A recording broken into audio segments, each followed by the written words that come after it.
দেখুন, খুব ইন্টারেস্টিং একটা জিনিস। বাংলাদেশে যারা রাজনীতিবিদ হয়, তারা যখন আপনার উঠতি পর্যায়ে থাকে, তখন তারা অনেক সৎ মানুষের পক্ষে কথা বলে। কিন্তু তারা একবার যখন এস্টাবলিশ হয়ে যায় বা ক্ষমতা পায় বা টাকার মালিক হয়ে যায়, তখন তারা না জনগণ থেকে বিচ্ছিন্ন হয়ে যায়। যেমন ধরুন যে হান্নান মাসুদ, এনসিপির যে হান্নান মাসুদ বা বৈষম্য বিরোধী আন্দোলনের যে হান্নান মাসুদ, তিনি ২৪-এর আন্দোলনের সময় বা আগে আপনার কিন্তু ভালো মানুষের এই জনপ্রিয়তা পেয়েছিল, কারণ মানুষ বুঝতো যে তার কণ্ঠস্বরের মধ্যেই মানুষের যে সাধারণ মানুষ, খেটে খাওয়া মানুষ, তাদের কণ্ঠস্বর প্রতিফলিত হয়।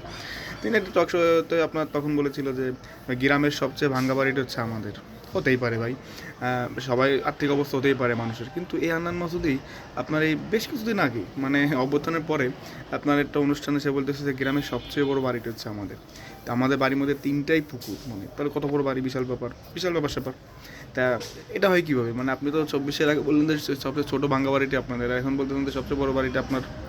আবার দেখেন, এই আন্নান মাসুদকে মানুষ কিন্তু ভালো জানতো। এখন কাকে কেউ বুংলা মাসুদ, কেউ বলে বন্দর মাসুদ, বিভিন্ন নামে ডাকে। দেখুন ভাই, যা রটে তা কিন্তু একটু ঘটে, এটা সত্যি কথা।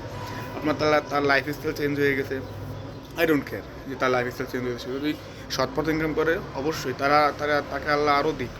কিন্তু আপনি যদি খারাপ পথ বা অসৎ পথ বা করাপশনের সাথে জড়িত হন, তাহলে আমার আপত্তি আছে। কেন আপত্তি আছে? দেখুন, সবাই বলে কি যে ভাই ক্ষমতা পেলে কে না করে দুর্নীতি। বাংলাদেশে কিন্তু এটা মানে সহজ করে দিই যে কে না করে, সবাই তো করে। তুমি কি করবো না, আমাকে বলো যে তুমি কি করবো না। করবো, বুঝলাম যে করবো, সবাই করে।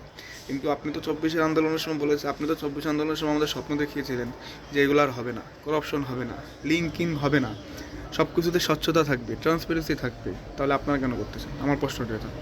বা আপনারা এখন কেন বলতেছেন যে না, সে দুর্নীতিবাদ ছিল, ও দুর্নীতিবাদ ছিল, আমরা নতুন বাংলাদেশ গড়বো, আমরা গরিব মানুষের বাংলাদেশ গড়বো, কেন বলতেছেন এগুলো? বলেন না। আপনি তো ডাবল স্ট্যান্ডার্ড হতে পারেন না তো ভাই, ডাবল স্ট্যান্ড নিয়ে যাবেন না তো এখানে। আপনি খান, আপনি এসে এগুলো বলুন না তাহলে প্রকাশ্যে। আপনি বলুন যে ভাই বাংলাদেশে সবাই খায়, আগে যারা ছিল তারাও খাচ্ছে, আমরাও খাবো, ফেয়ার না। আপনি খান, আপনার কেউ মানা করবেন। আপনি দুর্নীতি করেন, আপনি টাকা পয়সা করেন, আপনিও আপনার লাইফ স্টাইল চেঞ্জ করেন। কিন্তু আমার সমস্যা কি জানেন? যে আমি নিজেই ভালো না, কিন্তু আমি মিডিয়াতে এসে খুব বড় বড় কথা বলি, ও একে ওকে দুর্নীতিবাদ বলি, একে একে আয়ের উৎস জানতে চাই, কিন্তু আমি নিজেই হচ্ছে ঘাপলা, আমার নিজের মধ্যেই ঘাপলা। এটা হচ্ছে সমস্যা।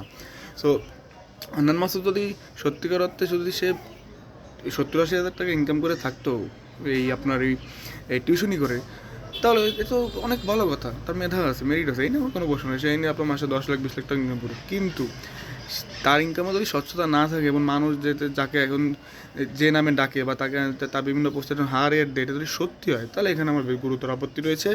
এবং এটা আসলে আমাদের যারা কর্তৃপক্ষ, তাদের দেখা উচিত যে না, তার আয়ের উৎসটা কী।